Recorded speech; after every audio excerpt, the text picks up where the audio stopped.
Hello and welcome to our Living with Invisible Disabilities series. I'm Shawnette Good with Joshua's Voice, and today we have Jennifer here with us sharing about her journey with MS. Hi, Jennifer. Thank you for being here today. Thank you for having me. Great. So, we've learned that there's so much more to people than what their daily struggles with different types of illnesses are. We want to take just a few minutes to get to know Jennifer a little bit better with a few fun questions. So you ready for this, Jennifer? Absolutely. Bring it on. Okay. So, Jennifer, lake or mountains? Lake. Lake. Okay. Well, that's handy since we are close to Lake Lanier here. Pizza or salad? Salad. Okay. You're going to do the good girl thing. Okay. Because I have to, because BMS. There you go. There you go. Early riser or night owl? Early riser, 4:15 every day. Me too. Well, not the weekends, but Monday through Friday. Not 4:15, but I'm definitely an early riser. No 4:15 for me though. Fashionista or t-shirt and yoga pants? T-shirt and yoga pants. Yes, ma'am. Well, that is great. I'm glad that gives us a little bit of insight into Jennifer. But the reason we're here today is to talk about your journey with MS. Now, for people that have no experience at all with MS or even what the letters MS stand for, can you give us your own definition? Absolutely. Well, MS stands for multiple sclerosis. I was diagnosed at 19 and I'm 43. So I've been dealing with this for 24 years. And the best way I know to explain it to people is this.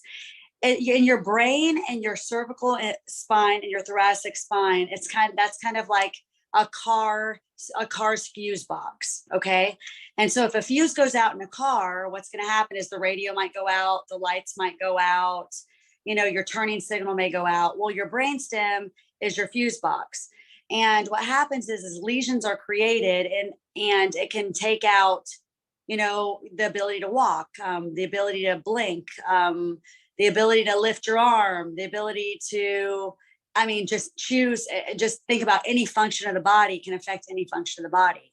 So it's been a very, very interesting life, getting diagnosed in college at 19 with my whole life ahead of me, thinking, oh no, my life is over.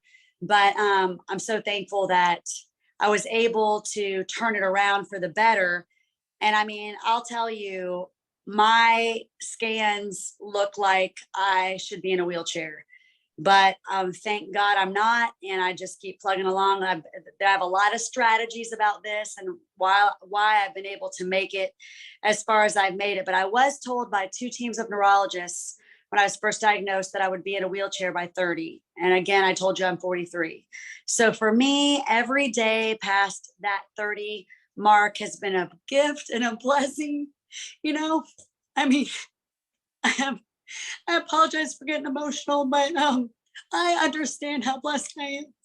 And into time I go to get my scans, I have to go every 6 months, and I've done infusions and been on so many different medications. And I walk into the MS center and I see the people on walkers and wheelchairs, and I don't know why God chose me to be the lucky one, but I put a lot of work into it. And but basically we deal with nerve pain. It can just present in so many different kinds of ways. And I have remitting remissive MS. So I have problems daily, but then I have, I guess you could say, I don't know. I can't even think of the words because I got emotional there for a second. I apologize. But like flare-ups? Yeah, flare-ups. Exactly. So I'm never really completely in remission, but when I'm in a flare-up, things get a lot more tricky for me, for sure. You absolutely get to be emotional, both in what you've been through and where you are now, and just knowing, so many of us forget to be thankful for what we have every day, and something like this brings it into focus. I will tell you, I've just decided, like, every day, I don't say I have to do this. I say I get to do this. I truly believe it's been a mindset that's helped me get this far. But I'm very thankful, very, very thankful. There was a few things that you said that I want to come back around to. And one of those is that you see people that are struggling much more than you are for whatever reason. Each person has their own disease progression, right? Yeah. However, a lot of people with chronic illness have told me that they have a lot of survivor's guilt when they see others that are much worse off than they are with the same condition. And you mentioned it's hard for you to see other people, but yet it makes you thankful for where you are. I mean, if I have an appointment I go to the MS Center of Atlanta, and they're fantastic. I go to Dr. Lazarus, and he's been amazing. I have to bring tissues with me every time I go, and I always sit in the corner. Well, yeah. Take us back to that 19-year-old in college, with your whole life ahead of you. And did you know anything about MS when it came into your life? I knew nothing, absolutely nothing. I started presenting symptoms my freshman year, and I was having all kinds of random weird symptoms. I was having gastrointestinal symptoms. I was having nerve pain, crazy, weird shooting nerve pain across my body, down my legs, out of my arms. I got to school, right around this time of the year. I want to say like the second or third week of August. And by the time I was actually diagnosed in December, the first week of December, I'd seen a general practitioner and also the nurse at the college. I mean, I think I had 12 appointments. Wow. Because I was so sick all the time. They just couldn't get to the bottom of it, And finally, I went home for Thanksgiving, and I felt terrible during Thanksgiving. And then I got back from Thanksgiving, and we were going on a trip to Gatlinburg, and my boyfriend at the time, back when you had the disposable cameras, when you would go like out for the day, and then you rush them to the 1 hour photo so you can get them back. And there was just a couple of pictures left on there. So we were on the bus going back, and he was clicking pictures of me. And then we got the pictures back. I noticed that my one side of my face, the left side, was just completely drooping. And it was started very, very subtly, but it started around that time. And then when I finally I made an appointment with my general practitioner again, and I went back and I showed him the pictures, and he was like, we need to get an MRI. We need to get a spinal tap. We need to find out what's going on.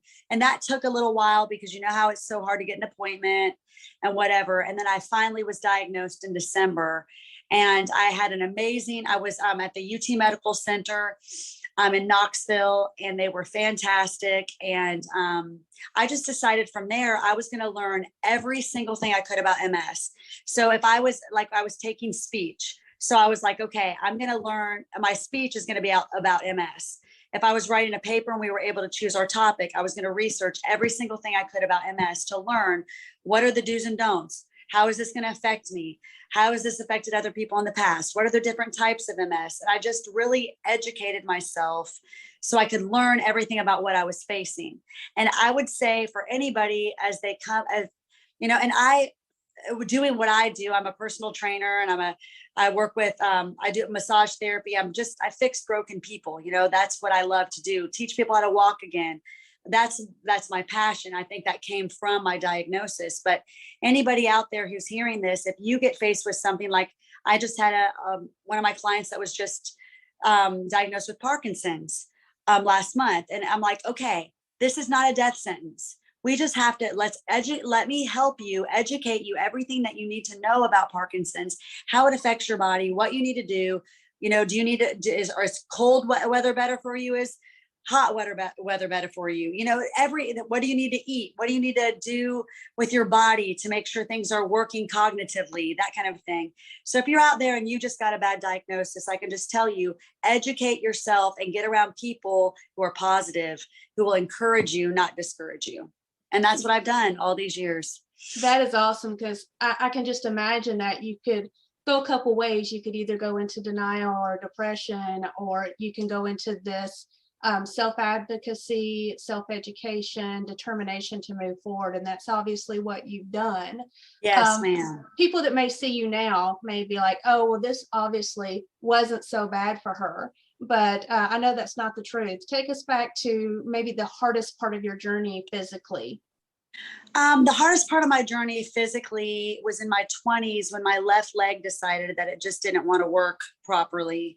And of course, and just so you understand my life, I was 19 and I'm told I'm going to be in a wheelchair by 30. So my immediate response is, I want to be a mom. I want to have kids. That was always something so deep within my soul. So I got married right away. We started having kids right away. I was a very young mom. I was 20 when my oldest was born. So, I was just a baby having babies, but my left leg started to not work. And that was very hard with having a toddler and an infant in a car seat that the infant carrier having to carry and trying to wrangle kids. That was hard. But again, you go to your doctor and they say, okay, well, you're having a flare up. Go get an MRI. Everything's consistent with the flare up. Okay, well, I knew that already. Okay, well, we'll send you to physical therapy. Okay, well, you have 12 sessions. That's what your insurance covers. Okay, well, so I had to think outside of the box of how can I get myself to walking regularly again? How can I get my cadence back? How can I get my gait back? And I think that's what really threw me into the physical side of things, was that bout when I was so young, not being able to walk correctly. It was terrifying. So that was definitely the hardest, I guess, one of the hardest times. And then they say, hey, I have 3 children. So I went through 3 pregnancies, and they say, oh, well, when you're pregnant, your MS goes into remission. Well, for me, it was the complete opposite. All my symptoms were like 9 months of MS trouble. So my pregnancies were also really, really hard too. But like anything else, you just do what you have to do and you get through it, especially when I had those little babies to take care of and think about. So that was my number one thing. So here you were feeling like you kind of had to put life into fast forward because this disease was chasing you almost. Absolutely. Yet Yeah. somehow you also knew that in order to live that life forward that you were creating and fast forward, you would have to take care of yourself. Absolutely. As you begin to embrace that, do your research and embrace your fitness, I know that that's very important to you now, and that's how you help others and give back. But also, what were some of the assumptions that you run into and with other people? Without me knowing a whole lot about MS, even though there's been MS in my family, if I saw someone that at one time was having trouble walking, and then I see them next and they are, you got it going on over there. So people make assumptions that you don't battle things every day because of how you look. What other assumptions did you run into? Well, as far as assumptions go, I would say that people just assume that I'm not dealing with daily pain. People assume that because I look a certain way and I choose to put a smile on my face, even though I maybe want to be frowning, rise above it. They can kind of see me in a condescending way, like, oh, well, she doesn't have that struggle, or, was that even real? I don't know. I'm the kind of person that I like to try not to think what people are assuming, what people are thinking about me, because that never gets us anywhere, right? That just gets us on our heads, which is not good. So I think if anything, I kind of put the assumptions out of my head and just started to focus more about what I thought and what I needed to do. And then if I was ever faced with somebody that would say something negative towards me, or just like, oh no, just look at you, that's not true. I just have to say, well, you know what? I live in my body every day and I know my struggles, and it's okay if you don't understand that. It's okay I guess I learned it's okay for me not to have to explain myself to every single person. If they want to come into my life and they want to be a part of it and they want to be part of my journey and my story, come on in. There's plenty of room for you here. But if you want to come into my life and you want to try to throw some shade or some negativity, well, there's the door, because I got to keep my brain right, my mind right, my attitude right, to be able to keep myself going. And I will tell you, one of the best ways I've been able to do that is like on my worst days, when I wake up in the morning, I'm like, this is going to be a bad day. This is going to be a rough one. I just decide, okay, make this your best day. And I have been doing that for about 22 years. And if I wake up and I'm like, sometimes I literally go to the mirror in my bathroom or in my car before I'm getting out of the car, or I'll pull my rear view mirror down and I will look at myself and I will say, Jennifer, put a smile on your face, wipe your tears, big girl panties up. Even if you have to put suspenders on to hold them up, put them up, and just keep your mind right. Because if you can keep your mind right. I mean, mind over matter is true. A mind and body connection is so huge. And that's been a big thing that I've worked on too. So, but I understand what you mean about the assumptions. But for me, I guess luckily when I was young, I was able to just decide those people don't matter if they're not in my lane. Awesome. So Jennifer, there may be someone that's sitting here with MS and they're still in that wheelchair and they haven't been able to go on the same journey that you have. And so they're sitting here and saying, that sounds great, Jennifer. I'd love to have that positive mindset, but here's where I am. I'm still in this wheelchair. What message would you give to them? Well, I would say, and I've been wanting to start a support group for so long, or a YouTube channel. My business is so busy in my life with kids and everything's so crazy. I have such a desire to do that. But I also am part of a lot of other support groups. I'm part of some on Facebook. I follow some people on YouTube. I just tried to find people. I listen to podcasts, things that I would say to them, you may not be where you want to be right now, but if you can get around and insert yourself around like-minded people, you're going to be able to get so much farther. And I can say this with confidence because doing what I do for my business, right now I've got several MS clients that I work with. And, I've got one lady right now who, she just took like 250 steps without her cane. And when I met her, she said, well, I'm never going to be able to walk again. She's 47 now. You need to get around people who want it, and it's infectious when you're around other people who want it. And it's also thinking outside of the box of traditional medicine.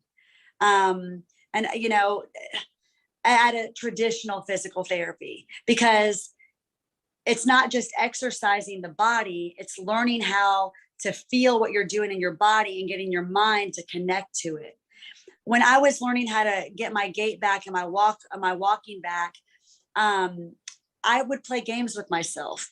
Like I would pretend in my head that my leg was lifting in a certain way. I would play games with myself all the time just to get my mind, to get my body to do what I wanted it to do. So, I mean, if you're out there right now and you're just like, I have no idea what to do, because it's really hard to find a good resource. I mean, I will tell you that the strategy that I've used, I did not learn. I didn't sign up for some 90-day program or anything like that. It's just been trial and error for me. And it comes down to every single thing I put in my mouth. It comes down to my sleep schedule. It comes down to how I conduct my life, how I make sure I try to keep my stress down, which, that's funny. But, there are resources out there, but the biggest thing is just get around people who are like-minded, that want more for themselves. And even if you're never going to get out of that wheelchair, you can still get some strength in other ways, to where you're able to do more and you'll be happier. So everyone's goal of success may look different. It may be that it's taken those so many steps without your cane. It may be that while you're in that chair, you're able to exercise your upper body more, or you're able to mentally work on being okay with your situation as it is. Absolutely. But I will tell you, so many clients are coming back into my mind through the years. I've been working with so many, And I can tell you right now, even some of the people that I started with that were in a wheelchair completely, I can think of one of my clients. I'm not going to name any names right now, but she was in her late 40s when I started working with her. And she never got out of that wheelchair. But let me tell you, we got her so much stronger that her husband, who was her caretaker, who would have to give her a shower and bathe her and everything like that, or get her on the potty, the transferring of her to that wheelchair, it became so, their lives became so much better. She was able to get in her kitchen and put stuff away and things that she was never able to do before. So I think you nailed it on the head when you said that success is not doesn't look one certain way. It can look for every single person differently. We can all improve our lives, and our bodies are so amazing. If we work with our bodies will work with us. It's just make a plan and work a plan. I mean it. Yeah. I love that. I love that. Mm-hmm. So we're running out of time, but one thing I know has been important to you in your journey is the ability to give back through what you've learned to your clients. How big a part does that play in your own health journey, that giving back of what you have learned? Sweetheart, it is called accountability. I will say that where I've gone in my career has been so helpful for my success, because you know what? If I'm telling you to do something, I ask all of my people to keep me accountable too. Accountability goes both ways. And it has been, I've had times where I've fallen and I couldn't get up, and I've had to have a client come help me. I've had some dark days, really dark days, and I don't want this to be all about those days. And I may have some really dark days ahead of me too. Only God knows what tomorrow's going to bring. But the people in my life that I've given back to, so to speak, have given me way more than I ever gave them, because they've kept me accountable. They've held me up when I was down. They've reminded me that I'm going to make it. As I remind them, they're going to make it. It's all about having a good community. It's so important. Absolutely. I believe that. Well, Jennifer, what is one message of hope? We always like to leave our audience with a message of hope, whether it's someone with MS or any other type of chronic condition. What is the word you would like to leave with them today? Put me on the spot here. Just one word, or can it be a phrase? Go ahead, whatever you got. I get to turn it around. In other words, when we say, oh, I have to go to work, or, oh, I have to go do this. No, change it in your mind. I get to go to work. I get to go to the gym. Not, oh, I have to go to the gym. I have to eat right. I get to eat right. That has been the number one thing in my life. And I have it on Post-it notes. I have it written all over the place, because I get down in the dumps too. But, I can see that Post-it note and go, oh yeah, I get to. It's on if you go in my bathroom where I brush my teeth every morning, it's right there. In my shower where I turn and shower shampoo my hair, it's right there.